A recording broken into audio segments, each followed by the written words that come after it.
44 mayat ditemukan dalam insiden di sebuah acara keagamaan Israel.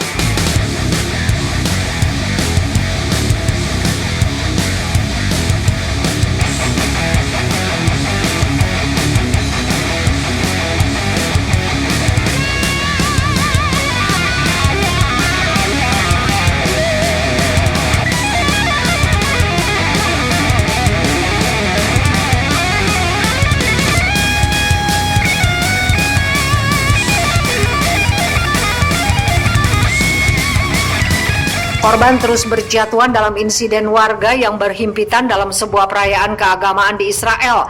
Media setempat mengatakan 44 orang tewas dalam kejadian itu, sedikitnya 44 orang tewas dan 103 luka-luka dalam penyerbuan setelah Kamis tengah malam di sebuah perayaan yang dihadiri oleh puluhan ribu orang. Media lokal melaporkan seperti dikutip Xinhua Jumat 30 April 2021.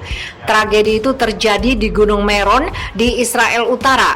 Selama festival yang dirayakan setiap tahun pada malam hari raya Yahudi Lag BaOmer, menurut perkiraan media Israel sekitar 100.000 orang, kebanyakan dari mereka adalah Yahudi ultra ortodoks, berpartisipasi dalam festival kali ini. Perdana Menteri Israel Benyamin Netanyahu mengucapkan simpatinya atas insiden ini. Bencana besar di Gunung Meron, kami semua berdoa untuk kesembuhan yang terluka. Saya ingin memperkuat kru penyelamat yang beroperasi di sana, tulis Netanyahu.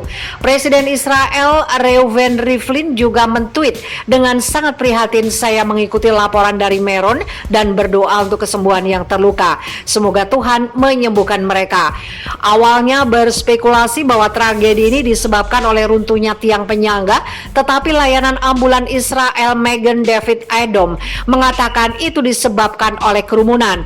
MDA menambahkan bahwa yang terluka dievakuasi, beberapa di antaranya dengan helikopter ke 4 rumah sakit di Israel Utara dan Yerusalem. Layanan medis darurat United Hatzalah mengatakan bahwa upaya untuk menyelamatkan puluhan warga telah dilakukan di lokasi tersebut oleh relawan organisasi tersebut. Puluhan orang tewas saat upacara keagamaan Yahudi di Israel. Puluhan umat Yahudi dilaporkan tewas dalam insiden yang terjadi saat perayaan Lag BaOmer di Gunung Meron, Galilea, Israel pada Kamis 29 April. Upacara keagamaan yang berlangsung di makam Rebbi Simon Bar Yochai itu dihadiri puluhan ribu umat Yahudi ultra ortodoks. Mereka menggelar doa dan tarian bersama sepanjang malam. Saat tengah malam, satu tribun tempat duduk ambruk dan menimbulkan kepanikan di tengah masa.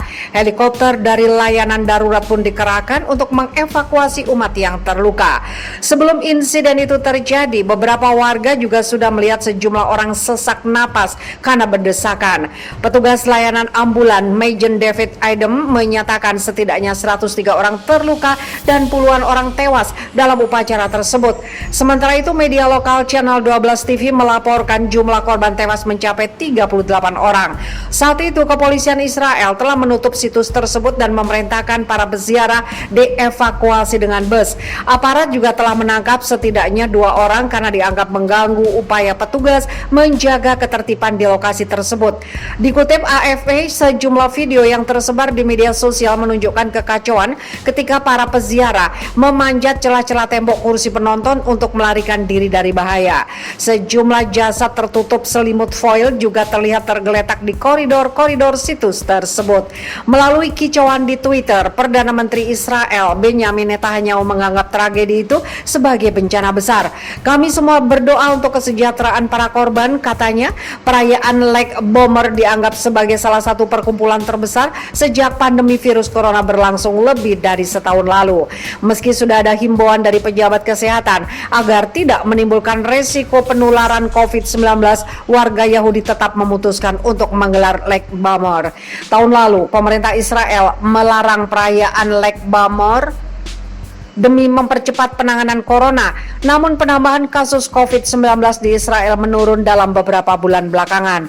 Israel pun tidak lagi menerapkan lockdown sejak akhir Februari lalu. Di samping itu, Israel juga merupakan salah satu negara yang menjalankan program vaksinasi COVID-19 tercepat di dunia. Sejak Desember, lebih dari 50% dari total penduduk Israel sudah tuntas mendapatkan 2 suntikan vaksin COVID-19.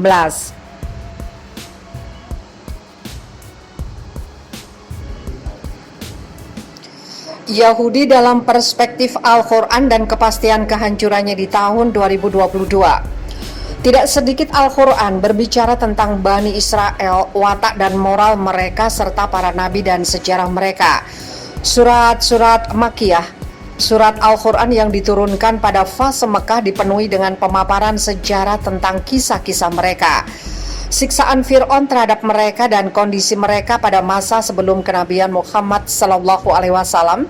Sedangkan surah-surah Madaniyah yang diturunkan pada fase Madinah membicarakan tentang sikap mereka terhadap dakwah Islam dan kenabian baru, hakikat Yahudi dan kekufuran mereka kepada Allah, serta pembunuhan mereka terhadap para nabi dan kecintaan mereka pada kehidupan dunia. Ketika berbicara mengenai Bani Israel, Al-Quran menghubungkan antara watak dan moral Bani Israel yang hidup pada zaman Nabi Muhammad SAW dengan watak dan moral leluhur mereka yang hidup pada zaman Musa alaihissalam, Isa alaihissalam, Zakaria alaihissalam, dan nabi-nabi lainnya.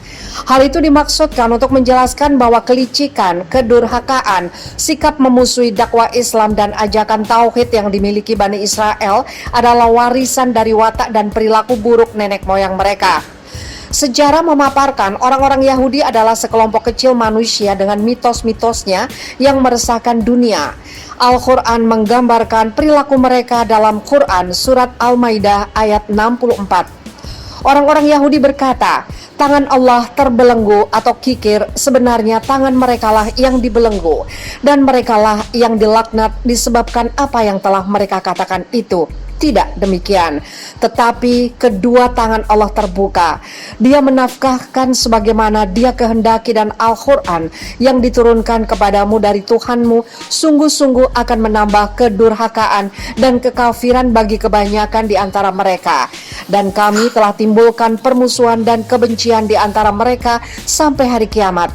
Setiap mereka menyalakan api peperangan, Allah memadamkannya, dan mereka berbuat kerusakan di muka bumi, dan Allah tidak menyukai orang-orang yang membuat kerusakan.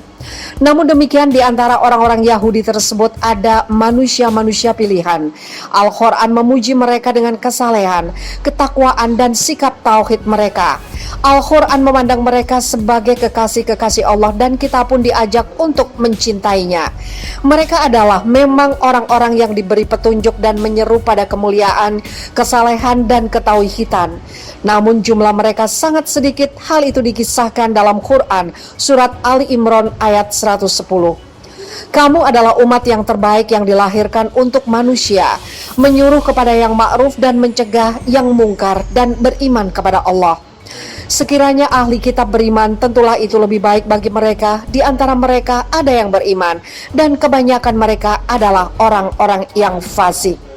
Di antara orang-orang yang saleh itu adalah para nabi dan rasul seperti Yakub alaihissalam, Yusuf alaihissalam, Musa alaihissalam, Harun alaihissalam, Daud alaihissalam, Sulaiman, Zakana, Yahya, dan Isa alaihissalam. Di antara mereka juga ada beberapa orang yang dikisahkan Al-Quran dengan semangat keagamaan dan jihad mereka seperti Talut.